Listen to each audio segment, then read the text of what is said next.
There is a saying, every third generation forgets the first. What I mean is that for most of us, we will know our parents and our grandparents, but in many cases, great-grandparents are no longer around. Beyond that, they become ancestors. They become forgotten and their graves unattended. After 100 years, a house becomes old and starts to crumble. Very few modern houses will survive beyond a century before they are either demolished or extensively refurbished. The layout of the fields and the woods will date back further still, but the most enduring thing of all are the tracks and the paths. Many date back to Roman times, and some are far, far older still. In this video we will explore one of these ancient tracks, Kingsdown Lane. It is under threat because of local development. Land close by, which until recently was farmland, has now been built upon.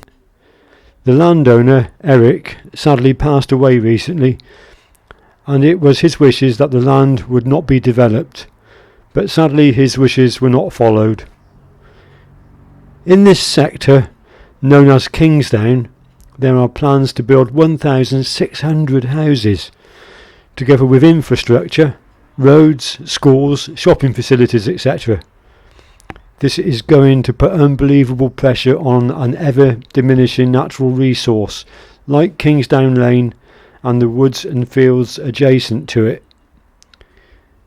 It's not the extra foot traffic of the growing number of people wanting to enjoy what we have left. It's there for everyone to enjoy, but sadly there's going to be more dog poo bags flung into the trees, litter dropped for the wildlife to ingest, and a crash approach by many to what is a really lovely place. I can see Kingsdown Lane in the future with dog poo bins every 100 metres, with a metalled tarmac surface, with signs saying on the left walkers and on the right cyclists, and heaven forbid street lighting to keep it safe for the late night travellers. Being pulled towards the location.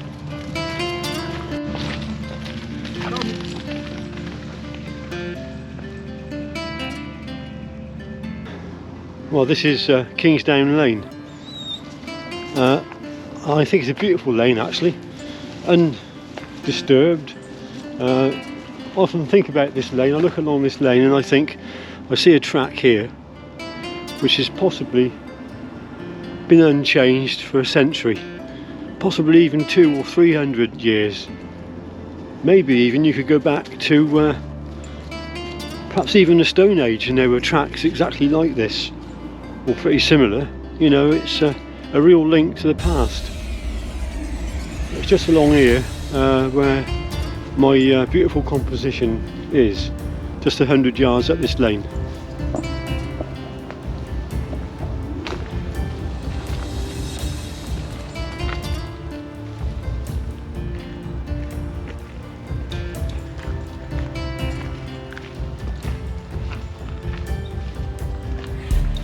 There's also another reason why I'm filming this bit of the Kingsdown Lane.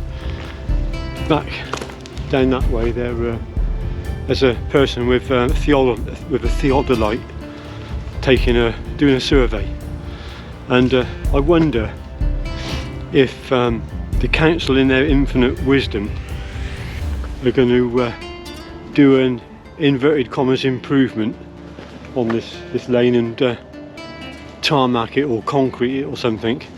I wouldn't put it past them. These modern councils and planners, they don't seem to have a clue. I'd like this Kingsdown Lane to stay the way it is. Just as it is, it's perfect as it is. It's just how it's been formed over the centuries. Leave Kingsdown Lane alone. Just look at it. Isn't it beautiful? Everywhere along this lane is just like this. Natural, just how it should be.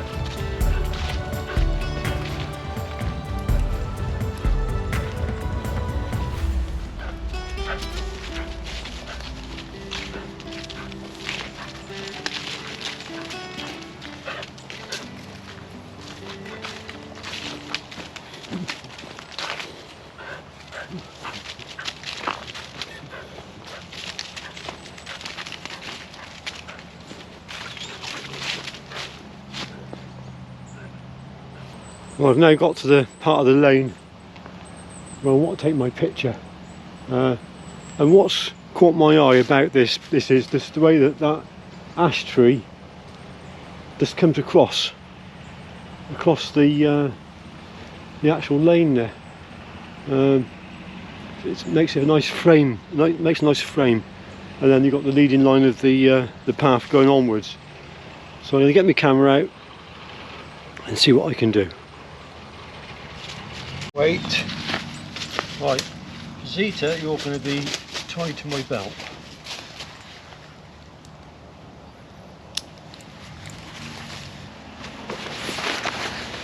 So now, hopefully, I can get my camera out.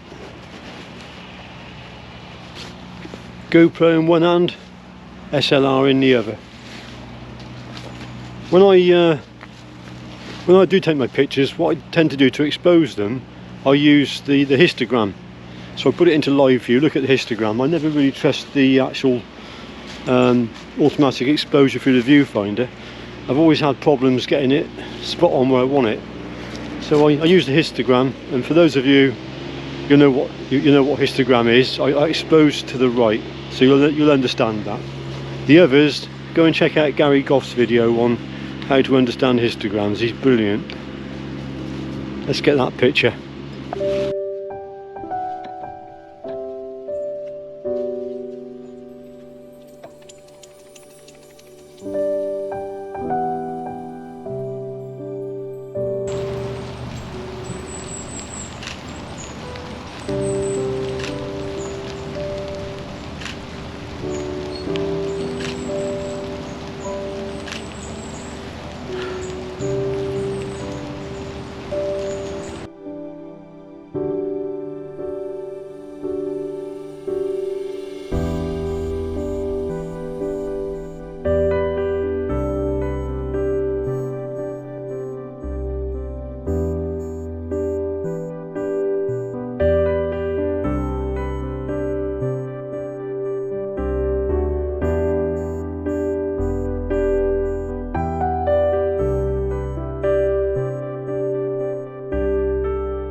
Well, that's the photographs taken, and they were all taken at 1/100th of a second, f8 at ISO 2000. I would have liked to have shot at f11, but it would have meant ramping the ISO up a little bit more, and I wanted to keep it at 1/100th of a second because I know that I can handhold and get pretty sharp images with the 50mm lens at that shutter speed. So I've got to get these dogs back home now before this dog pulls. She's attached to my belt. I'm afraid if she pulls out, she might snap my belt, and that wouldn't end well. Yeah, she's a little tyke. Right, thanks for watching the video. I'll see you on the next one. Sorry it's only a short one. Just wanted to get this lane in. You know, if the council do change it, it would be a travesty. It really will. Yeah, never mind. See you on the next one.